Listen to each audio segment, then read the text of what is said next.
Okay.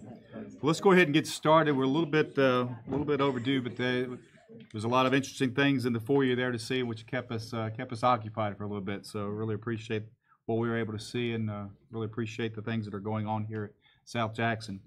So let's call to order the August Jackson County Board of Education board meeting tonight. I believe we have a few people that's going to lead us in the Pledge of Allegiance before we get started.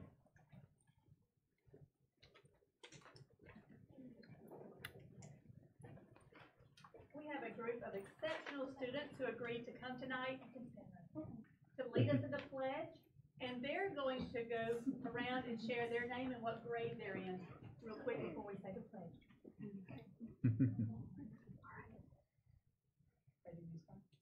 My name is Brady and I'm in 5th grade. My name is Nora and I'm in 4th grade. My name is Amy Lou and I'm in 5th grade. My name is Brooks and I'm in 5th grade. My name is Cheney and I'm in 5th grade. My name is Jordan and I'm in 5th grade. My name is Amelia. I'm in kindergarten.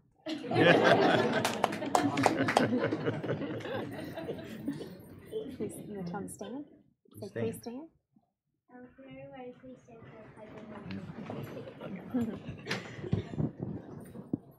I pledge allegiance to the flag of the United States of America and to the republic for which it stands, one nation, under God, indivisible, with liberty and justice for all. Good job.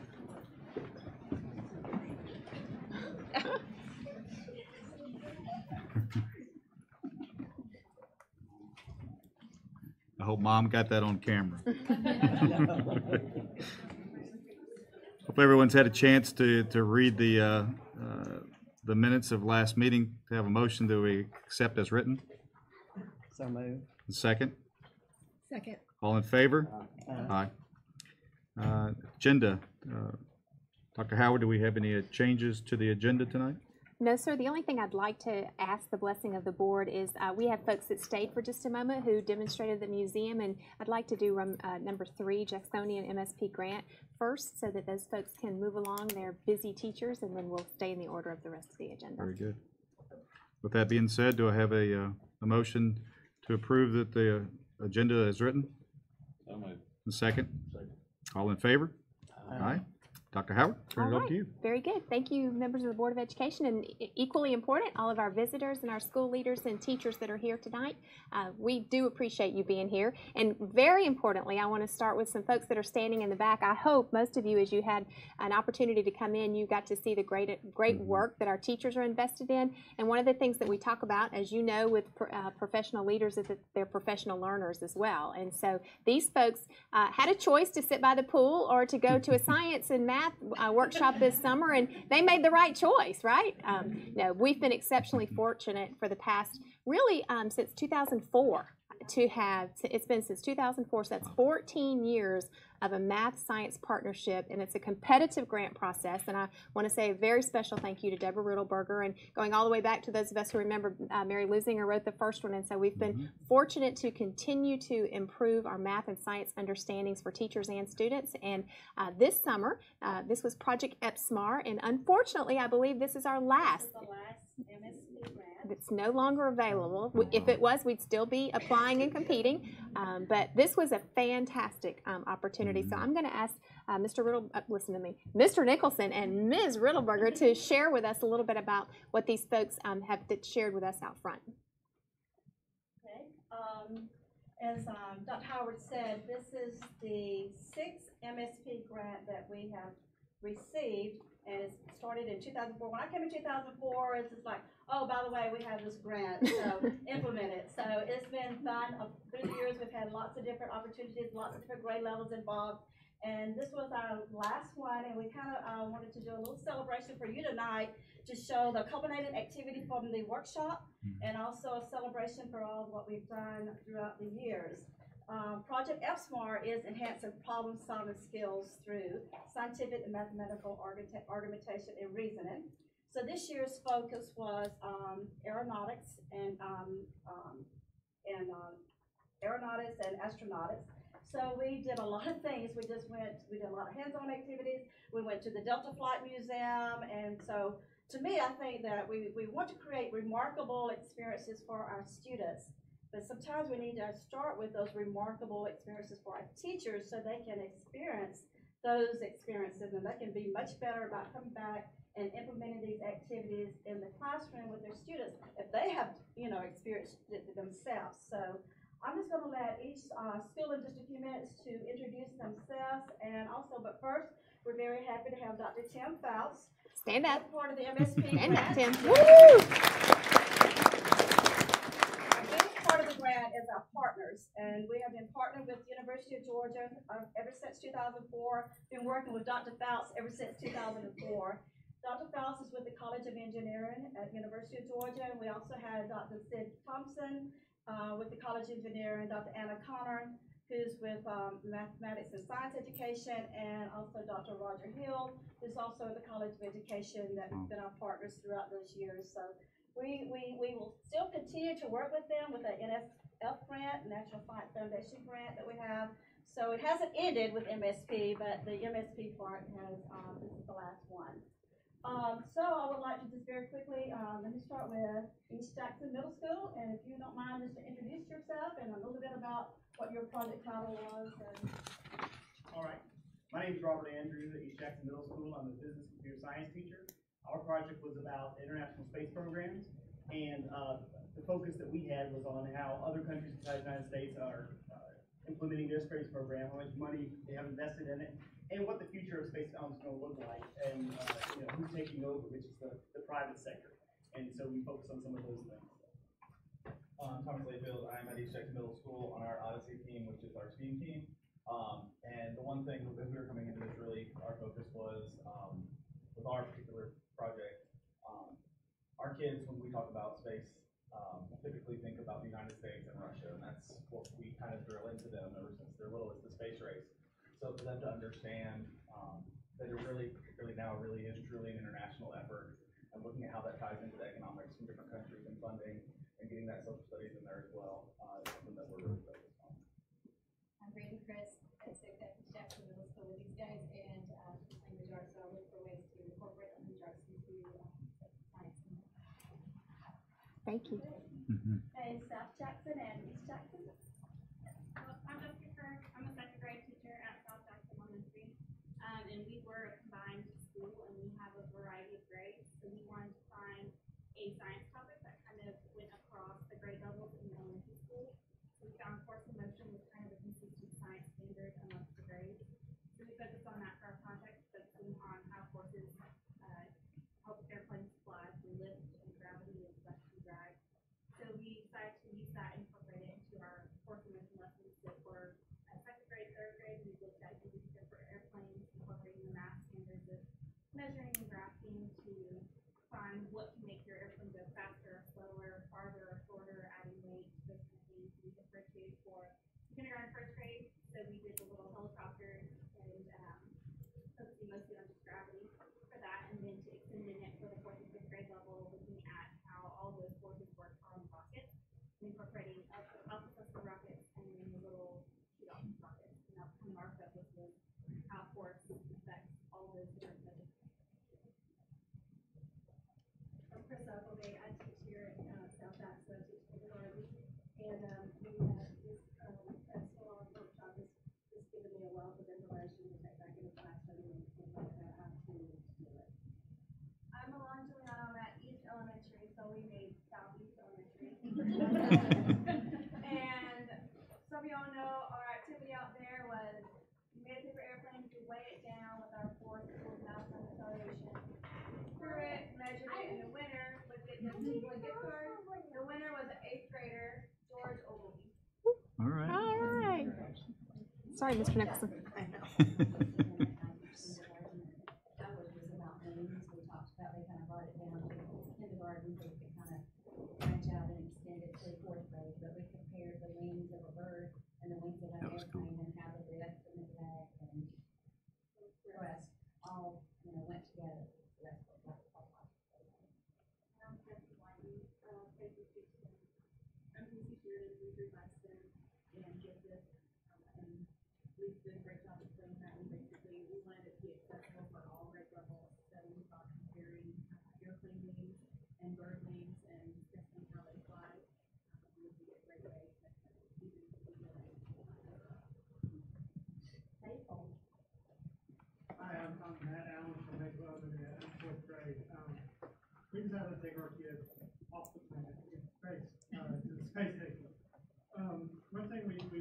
this project had this past summer with the membership of the Civil Air Patrol. And that opens up a whole new world for us as teachers as far as applying the science and the engineering into real world situations and transferring what they learn into the classroom into something that they can progress on into their lives. And that's what we kind of did with the space station. We showed them that move from, force of motion into docking at the space station and how that kind of works. And be able for them to see themselves in that role of an astronaut and in the engineering role. So it was very neat to do that. We also, K-5 or pre-K-5 really focused a lot on the literacy. Really found some good literature for younger students to kind of bring those difficult concepts down to that level. And then we, one of the activities we had out there was actually one from the Civil Air Patrol resources where students had to, especially kindergarten, first grade, especially for this, but they had to, two students work together to try to dock the shuttle into a cup or into the space station without touching the cup, without knocking it over, and they had to work together as a team.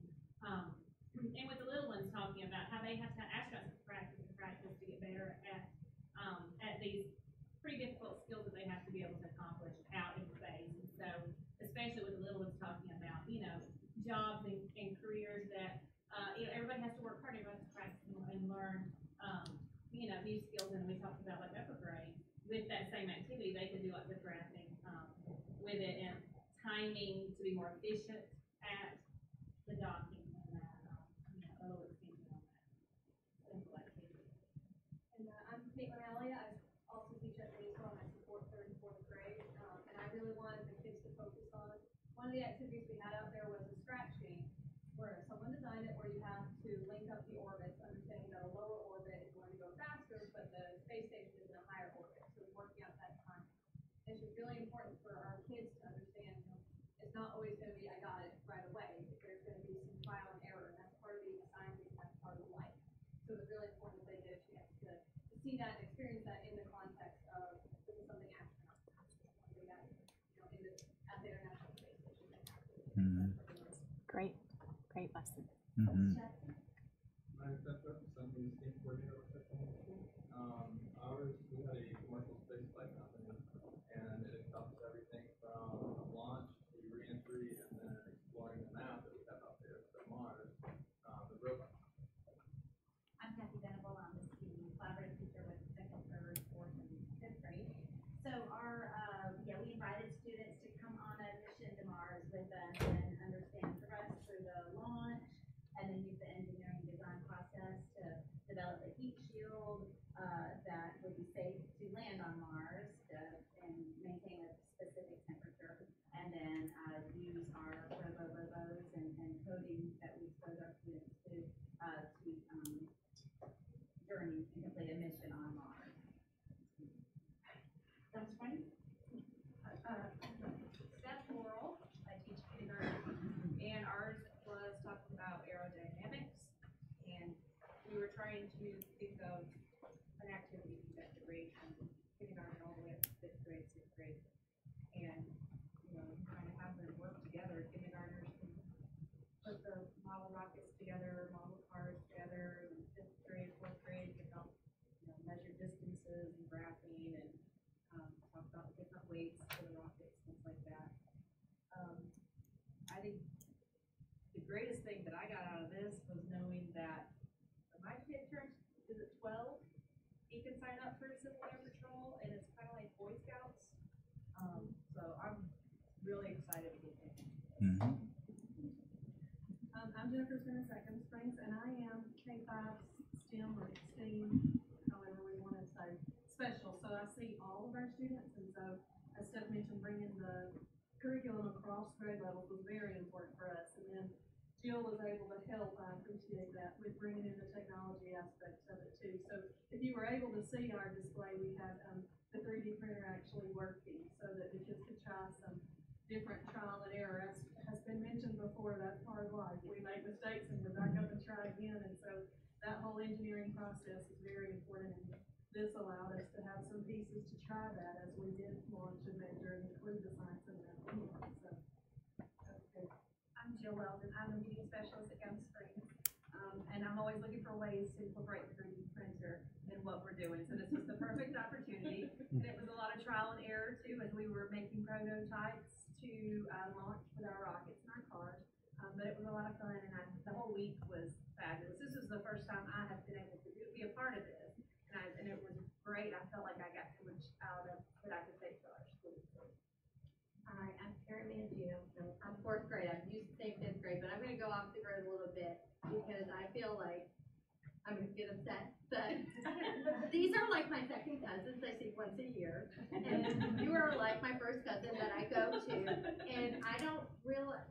It just hit me right now, like, you will be part of all of the learning every time.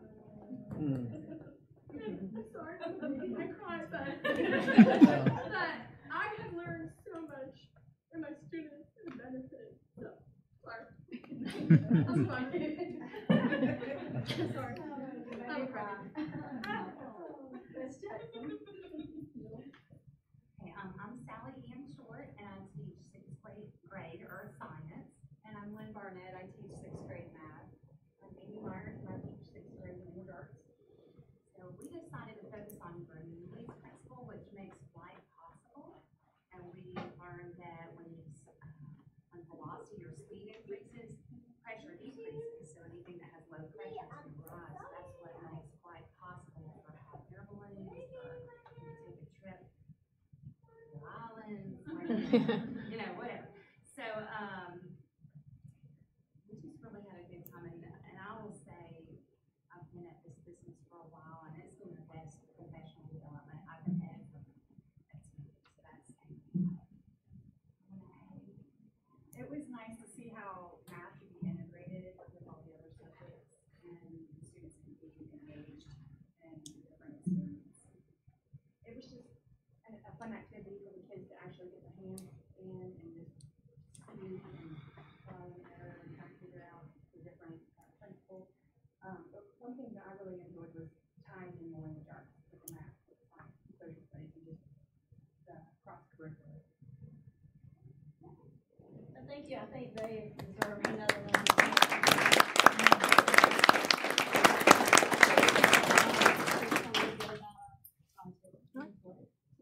Thank you. It's like we had the Aerospace Museum here. Is basically was one of my favorite Smithsonian's, obviously in DC to go to. But I can see where our kids are really going to benefit, and it's the passionate as you are. I know that all of you are as passionate that to bringing it to our kids. So they're going to benefit from a well of information that's they're going to be able to take a long ways. All right. And thank you for what you do. Absolutely. Thank y'all so much for what you do. And I'm just soaking up what you're saying, and it makes me think about the experiences we create for our children. And thank you for being invested in creating those experiences that they take with them, and also about where we're going with our College and Career Academy and the integration of understanding, so that we're not teaching in silos, but we're teaching connected understanding for our kids, and you're doing it. So thank you very, very much. All right. You all don't have a place to sit unless you want to crisscross applesauce, but you know what?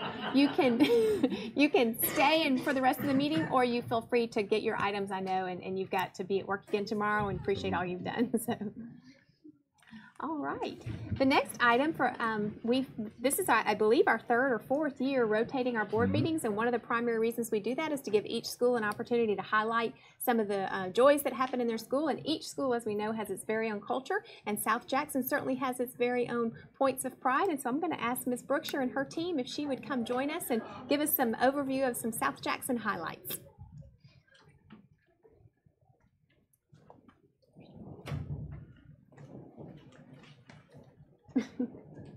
As always, we want to thank the board for giving us the opportunity to share some of the highlights we have at South Jackson. The hard part was narrowing that down to just a few. But tonight, Ms. Slush is going to expand on our Conquest of the Realm reading game that we introduced to you last year. And she's going to tell you how we're taking that to the next level to provide remarkable experiences for students this year. So Conquest of the Realm began about 3 years ago from a combination of Lisa's and my drive to increase love and accessibility for independent reading for the students at South Jackson.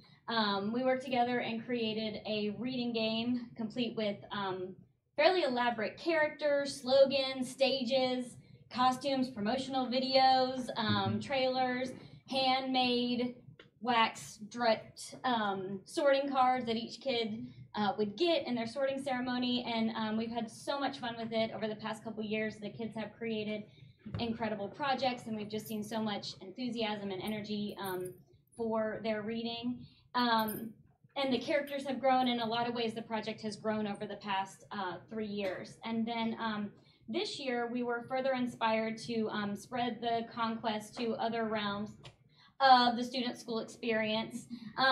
So we have every adult in the building has been sorted into one of the kingdoms, one of our 4 Conquest of the Realm kingdoms. And we are working together to plan ways to expand the idea of the kingdom experience to other parts of the students' daily school experience. So we are working together with teachers within each kingdom to plan kingdom rallies. These will be monthly celebrations, ways to support social, emotional development, character development, team building, and leadership skills. We were inspired by research showing that students benefit emotionally and socially from a home within the school, something that remains consistent throughout their experience. So each kingdom that the student, whatever kingdom the student is sorted into, will remain the same for their entire experience at South Jackson. All the kids that are sorted into Prairie Eden will stay Prairie Eden. They'll have a group of teachers that will remain consistent throughout their experience that they'll see on a regular basis and will have positive interactions with. And we are hoping that this consistency will help them build relationships not only with teachers and adults in the building other than their classroom teachers, but also with students other than the students that are in their own classes. We are hoping to use Conquest to continue to build a love for reading and opportunity for creative expression while also strengthening the students' social, emotional experiences at South Jackson. And next, Lisa Wilbanks is going to share about a PTO grant that we received. We are fortunate that our PTO sets aside a certain portion of their funds each semester, and teachers or anyone in the school can apply for a grant. So Lisa came to me last spring with the proposal for virtual reality goggles, and she presented that proposal to our PTO, and they excitedly approved that. So she's going to share a little bit with you tonight about that. So this is our Google Expeditions kit here. So this is, it's a cart of 30 Android devices in VR viewers. And so we will go ahead and pass it out to the board so you all can see what we're viewing.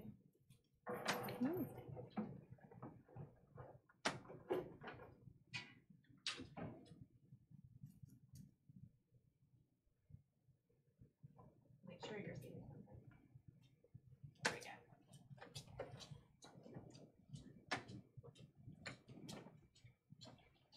And anyone else who wants to view after the meeting, we'll leave them open and view them as well. It's very cool.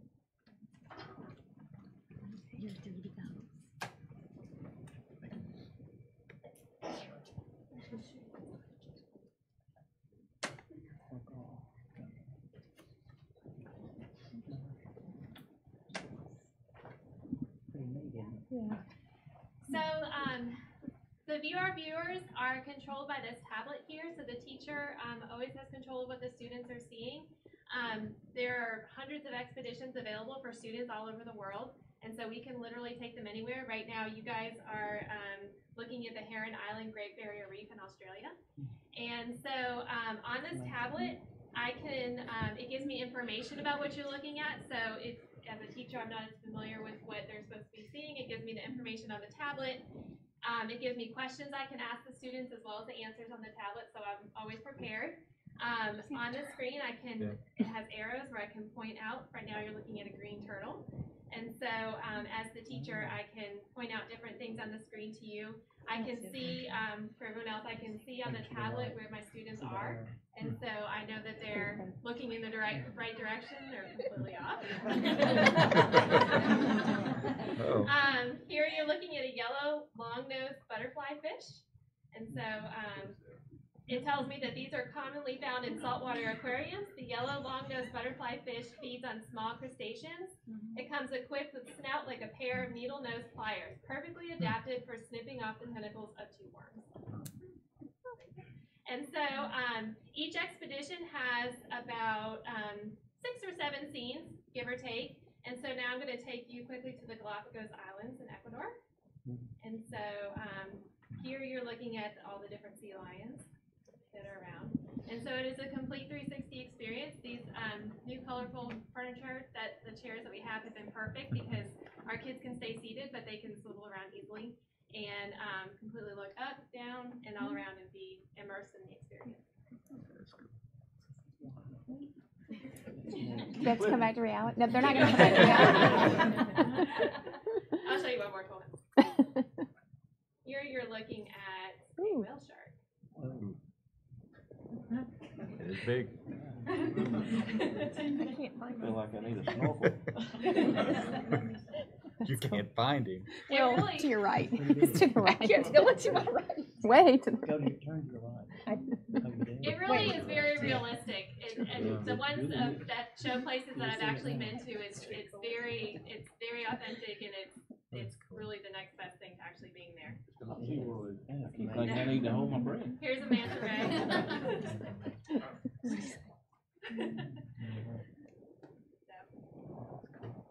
And we will have these available if you would like to try them after the board meeting. But we're excited about the experiences that these can provide for our students. We got them the very end of the year last year, so this is really brand new to us, so we're excited to see what adventures we're going to take with students. Social studies, science, math, it covers every concept we want to cover with our students, so we can take them on these journeys. virtual tour. Thank you so much. Thank y'all. Thank you. Great. Well, thank y'all for sharing that. Ms. Wilbanks, thank you so much. This is a great media program here. It's very integrated, as most of our schools are, into the learning experience. I also want to comment on what Ms. Lush shared with us, in that one of the things we charged ourselves with this year was to make sure that every child had an adult that they could connect with. And so they took an already existing game and concept that they had implemented, and they just expanded it. So we look forward to hearing throughout the year how each of our schools finds a way to really make sure every student is connected to an adult in the building that is a safe person for them to go to. And so it's about building relationships, and that is the most important thing we do with our students, and pushing them to achieve more than they think they can achieve, but also to create a safe environment, because if a student has an adult they can go to. So thank you for doing that. It's quite a highlight, so that's fun. All right, at this time I'd like to introduce Dr. Jones or Dr. Golden. We have a very special recognition at Jackson County High School that we'd like to highlight.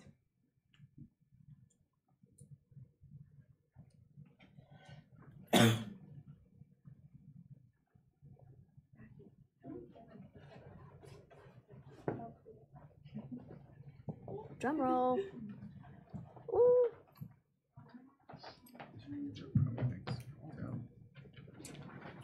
All right. Hello, everyone. I am Michelle Golden. I'm the Yearbook Advisor at Jackson County High School. I'm here with some of our student leaders. This is our Managing Editor, Haley McMenemy. Hannah White is our Story Editor, and Tori Garrett is our Layout and Visual Editor for this year. There were 17 schools across the state of Georgia last year that received the National Yearbook Program of Excellence Award. There are only 6 public schools. So it's a pretty big deal in the yearbook world to get their national. It is a national award. So the National Yearbook Program of Excellence Award has been created to recognize schools that excel in the creation and distribution of their yearbook.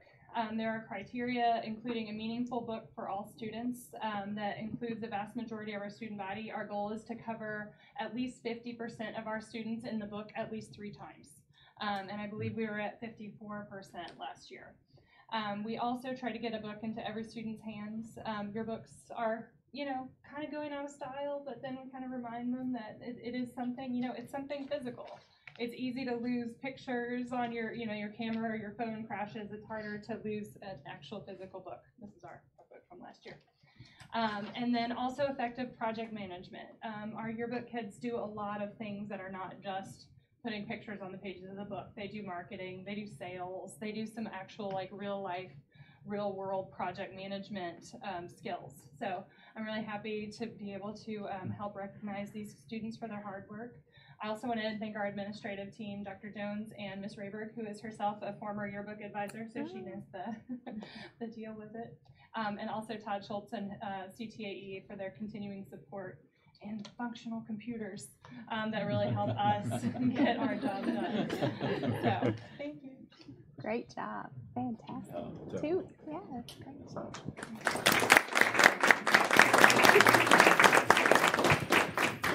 I would say that's another great example of a true authentic experience that our students have, and they do create a publication and market it and sell it, and it's great. All right, very good. Thank you, Dr. Golden, and thank you, ladies, for being here.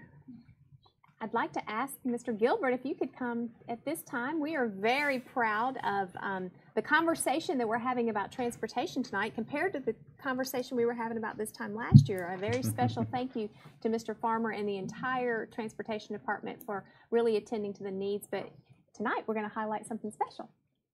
You will. It's been an impressive night already, beginning in the atrium and then into what we've heard tonight.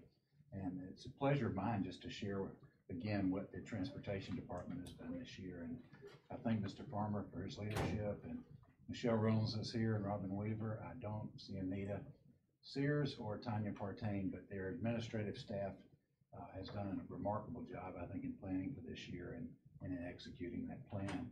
The mechanics, the drivers, the monitors, everybody involved has really done a nice job. And last year, the Georgia Department of Education issued their very first Pupil Transportation Safety Award for the state. And what this award is, it's for going above and beyond the call of duty. It's for really giving more than you necessarily have to.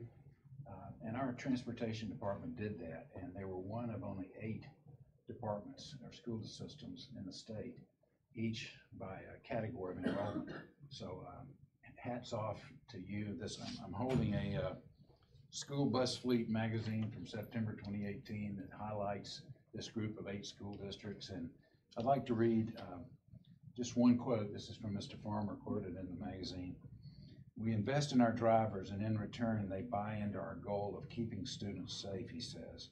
"Our #1 goal is that all children are picked up safely and dropped off at home safely every day. After all, we're transporting the world's most precious cargo, children." So I'd just like everybody to thank the Transportation Department for a job well done.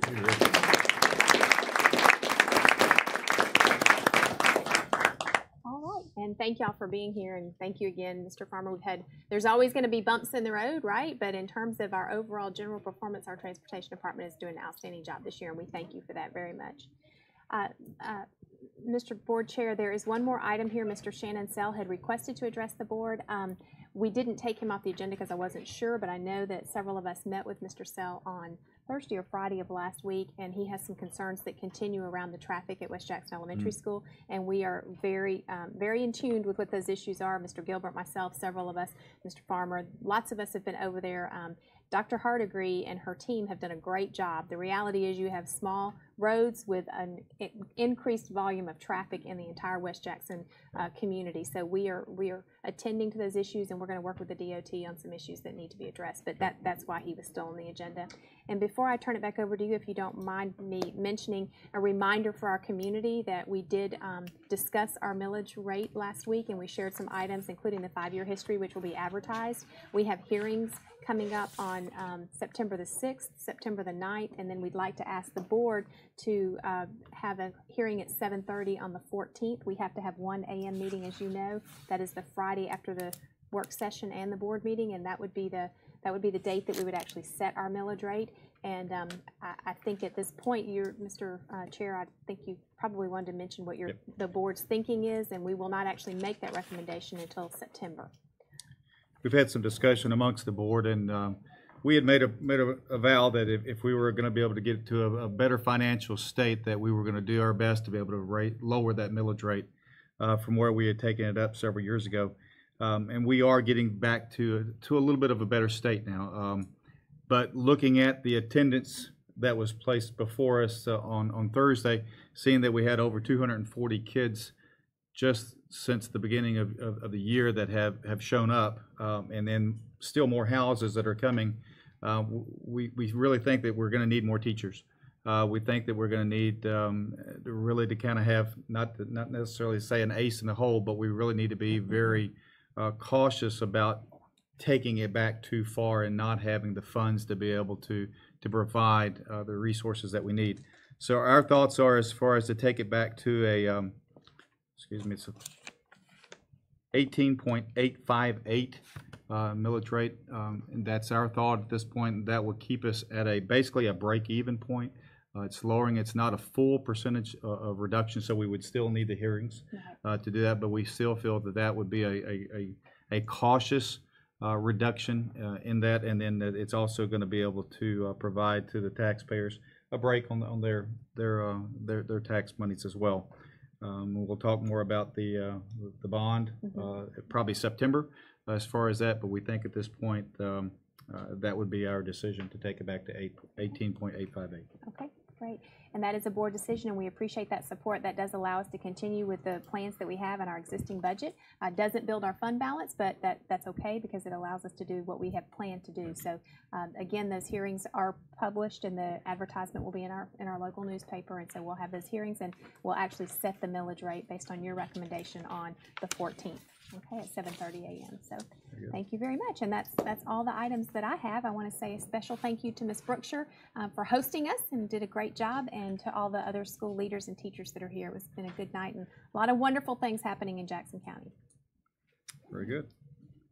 Any other comments before we move on to the consent agenda? Anything else needs to be discussed?